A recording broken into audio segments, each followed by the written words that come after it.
అదే బియ్యం గింజను పసుపులో వేస్తే అక్షింతలు అవుతాయి. అదే బియ్యం గింజను పాలులో వేస్తే పరవాణంలో అవుతుంది. అదే బియ్యం గింజని కొంతమంది స్వార్థ రాజకీయ నాయకులు బొగ్గులు వేస్తా ఉన్నారు, చేతబడి చేస్తా ఉన్నారని గుర్తించండి మీ అందరూ కూడా.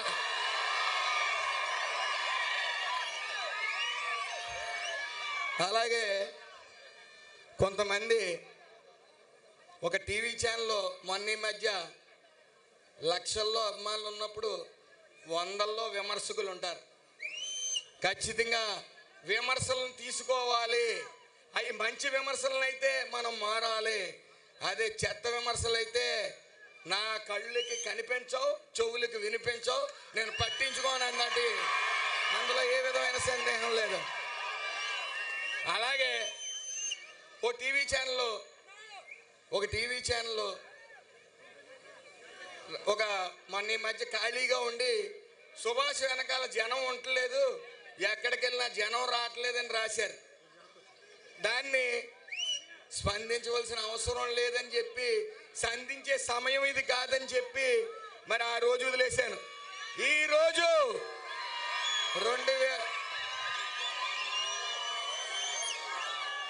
2022లో 50,000, 2023లో 1,00,000, 2024లో లక్షలు.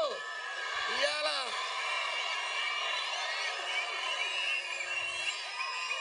ఒక కులాభిమానం మీద మీరు అందరూ వచ్చారు. ఈరోజు మనం లక్షలతో జరుపుకుంటున్నాం ఈ సభ. ఇది ఎవరి వల్ల సాధ్యం కాదు. ఎంత సక్రమంగా, ఎంత క్రమశిక్షణతో వస్తున్నామో అంతే క్రమశిక్షణతో వెళ్తా ఉన్నాం ఈ 3 సంవత్సరాలు కూడా.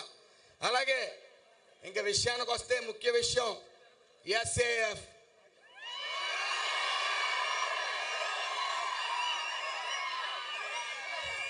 నా మానస పుత్రిక ఈరోజు నా మానస పుత్రికకి పుట్టినరోజు జనవరి 2. ఈ మానస పుత్రికని నేను దత్తత ఇచ్చేస్తా ఉన్నాను. దానికి ఒకటే కారణం, నేను రాజకీయంలో ఉన్నాను. రాజకీయంలో ఉన్నప్పుడు అన్ని సామాజిక వర్గాలని కలుపుకెళ్ళవలసిన పరిస్థితి నాకు ఉంటుంది. కాబట్టి మా తండ్రి గారిని అది చెక్కుపోరిస్తూ ఇక్కడ అన్ని వైపుల నుంచి ఒక కమిటీ, ఈ SAF ద్వారా మనం ఆర్థికంగా ఆదుకోవాల్సిన పరిస్థితి ఉంది. ఎలాగా? ఈ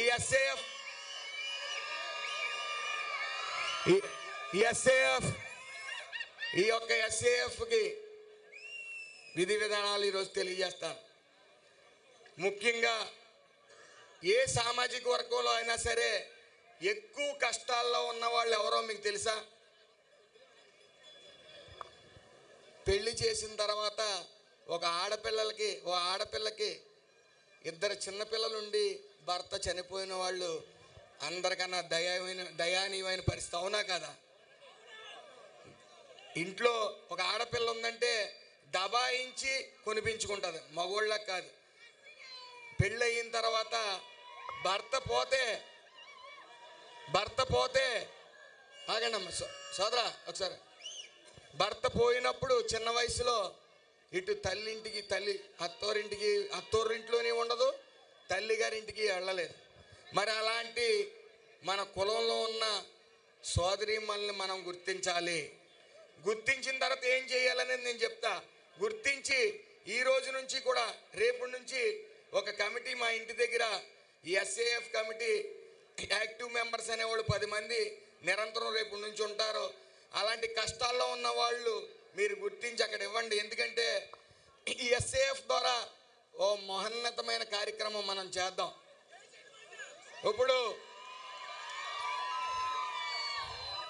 ఇక్కడికి వచ్చాం. ఇక్కడికి తిండి లేకపోయినా మనం కోరుకునేది వాటర్, అంతే కదండి? ఆ వాటర్ ప్లాంట్ తోటి వాటర్ బాటిల్స్ తయారు చేసి ఇదొకటి ఓ 20 మంది చేత చేయించి ఇక్కడ లక్షల మంది వచ్చారు. మీ ఇంట్లో పెళ్ళున్నా, పుష్పవతి అయినా, పుట్టినరోజైనా సరే, ఏ వాటర్ బాటిల్ అయినా సరే SAF ఈ ఆడపిల్లలు ఈ చేసే దాంట్లో మీరు కొన్నట్టయితే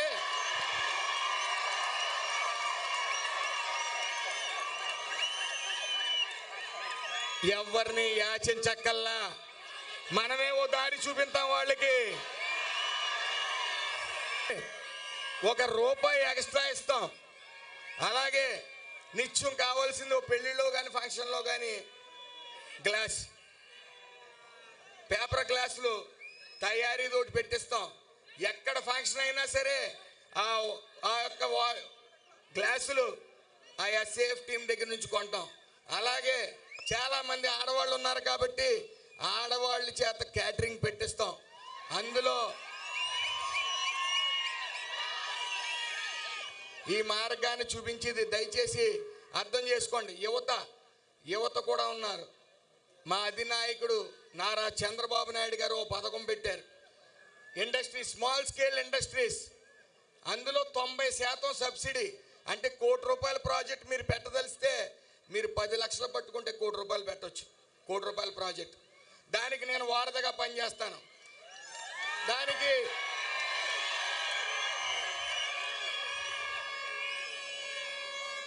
నేను వారధిగా పనిచేస్తాను. మీరు 7 లక్షలు, ఇప్పుడు ఫర్ ఎగ్జాంపుల్ ఇక్కడ రామచంద్రపురం తీసుకుందాం. అక్కడ అగరవత్తులు, కర్పూరాలు, అది ఫ్యాక్టరీ 7 లక్షలు అవుతుంది. 50,000 పెట్టుకుంటే అది ఆ ఒక్క ప్రాజెక్ట్ అక్కడ పెట్టవచ్చు.